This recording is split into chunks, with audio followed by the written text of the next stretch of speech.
Hi guys, Radhe Radhe to everyone. तो guys, आज हम अपने बिल्कुल नए मेहमान मतलब कि अपने ठाकुर जी का पंचामृत से अभिषेक कर रहे हैं। तो आपका स्वागत है हमारी पहली वीडियो में। ये हमारे बिल्कुल नए ठाकुर जी हैं, इसलिए इनकी आंखें ढक के इनका अभिषेक हो रहा है। सबसे पहले हम इनका अभिषेक दूध से कर रहे हैं। और गाइस, हम अपने ठाकुर जी की पूरी प्राण प्रतिष्ठा कर चुके हैं, इसलिए आज हम अपने ठाकुर जी का पंचामृत से अभिषेक करने के बाद उनका श्रृंगार करने के बाद मंदिर में विराजमान करेंगे। और दूध से करने के बाद उनका अभिषेक हम कर रहे हैं दही से। दूध अगर आप करते हैं पंचामृत से अभिषेक तो आपको भी दूध कच्चा ही लेना है और फिर दही से करना है।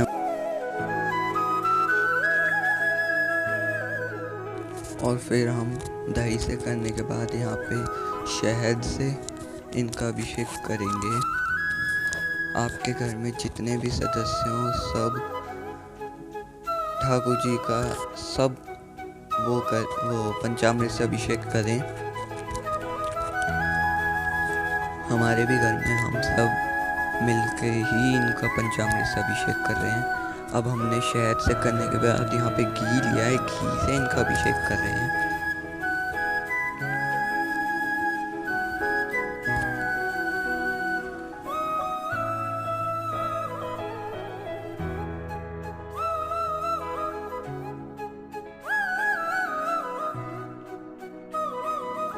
अब हम इनका दही, दूध, शहद, घी इन सब के बाद अब हमें इनका अभिषेक गंगा जल से करना है। और गंगा जल से इनका अभिषेक करते समय एक चीज़ ज़रूर ध्यान रखें कि गंगा जल इनके ऊपर इस तरीके से डालना है कि जो पहले शहद, दूध, दही जो भी चीज़ें डाली थी हमने कान्हा जी के ऊपर, वो सारी चीज़ें गंगा जल से साफ़ हो जाएं। इनको अच्छे से रगड़ते रहें और इनको बड़े प्यार भरे हाथों से साफ़ कीजिएगा क्योंकि ये अभी बहुत छोटे हैं।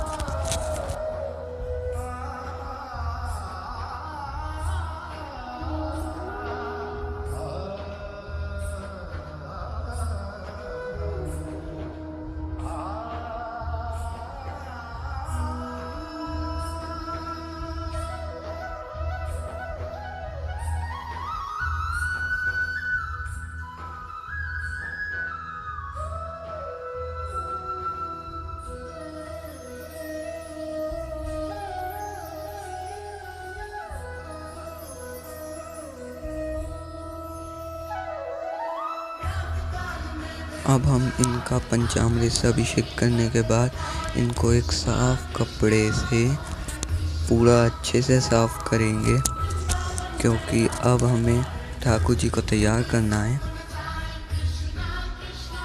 इनको अब अच्छे से साफ करने के बाद इनकी आँखों की हम पट्टी खोलेंगे, वो भी एक शीशे के सामने, क्योंकि हम इनकी प्राण प्रतिष्ठा के बाद आँखों की पट्टियाँ खोल लें तो जो इनके अंदर प्राण आए हैं वो बाहर ना जाएं, इनके अंदर ही समा जाएं। इसलिए हम इनको शीशा दिखाते हैं सबसे पहले।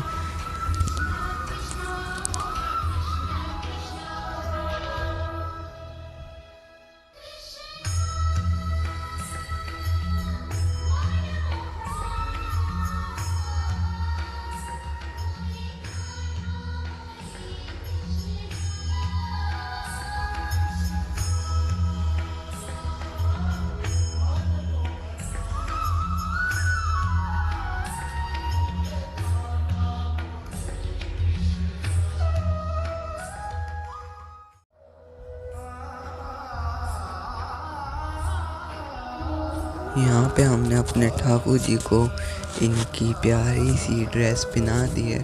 अब हम इनको पहना रहे हैं चोकर हार। ये चोकर हार सिर्फ इनके गले के ऊपर ही रहता है, नीचे नहीं लटकता। वो दूसरा हार होता है, वो अभी हम इनको पहनाएंगे नीचे लटकाने के लिए।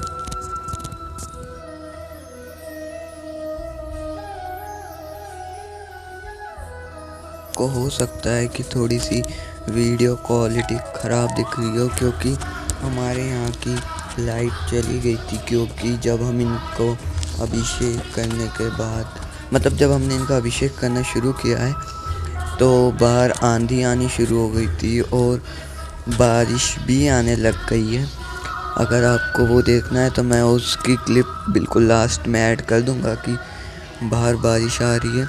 इसलिए आज आपको थोड़ी सी वीडियो क्वालिटी ख़राब दिखेगी। हम इनको फ्लैश लाइट जला के आपको पूरी वीडियो दिखाने की कोशिश कर रहे हैं।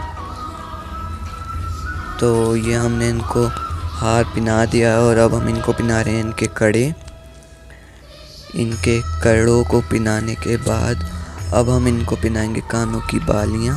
अभी हमने इनको बड़ी बालियां नहीं पहनाई हैं, हमारा मन नहीं था अभी इनको बड़ी बालियां पहनाने का। हमने इनको अभी छोटी छोटी बालियां ही पहनाई हैं। बाद में हम इनको बड़े बड़े कानों में टॉप्स भी पहनाए करेंगे।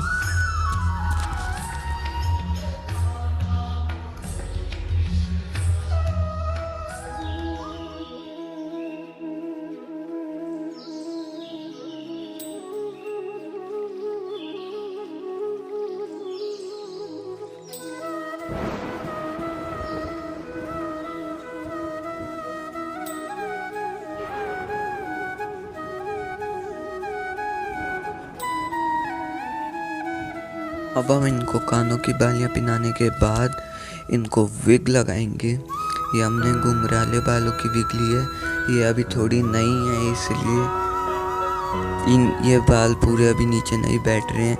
अभी हम मुकुट लगाने के बाद इनके बालों को पूरा सेट कर देंगे।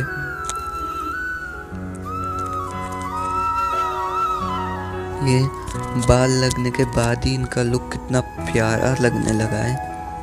आप इनको देख के समझ ही पा रहे होंगे ये कितने प्यारे लग रहे हैं हमारे ठाकुर जी। अब हम इनको इनकी बांसुरी पकड़ा रहे हैं। ये इनके मुकुट पे हम इनको मोर पंख लगा रहे हैं। अब मैं इसके आगे वीडियो शूट नहीं कर पाया, तो इसके आगे मैं आपको पूरे अपने लड्डू गोपाल जी तैयार हुए हुए दिखाता हूँ नेक्स्ट क्लिप में। और उनको मैंने बिंदी वगैरह सब चीज़ें लगा के पूरा तैयार कर दिया। अब आप देखिए।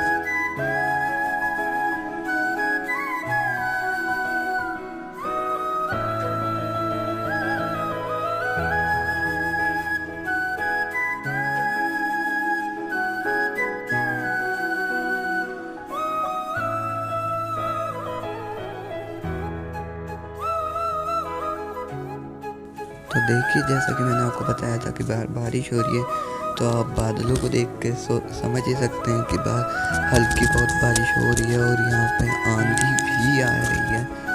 तो ये बिल्कुल मौसम उस टाइप का हो चुका है जैसे जन्माष्टमी के दिन होता है, बल्कि आज जन्माष्टमी भी नहीं है। तो राधे राधे, बाय बाय।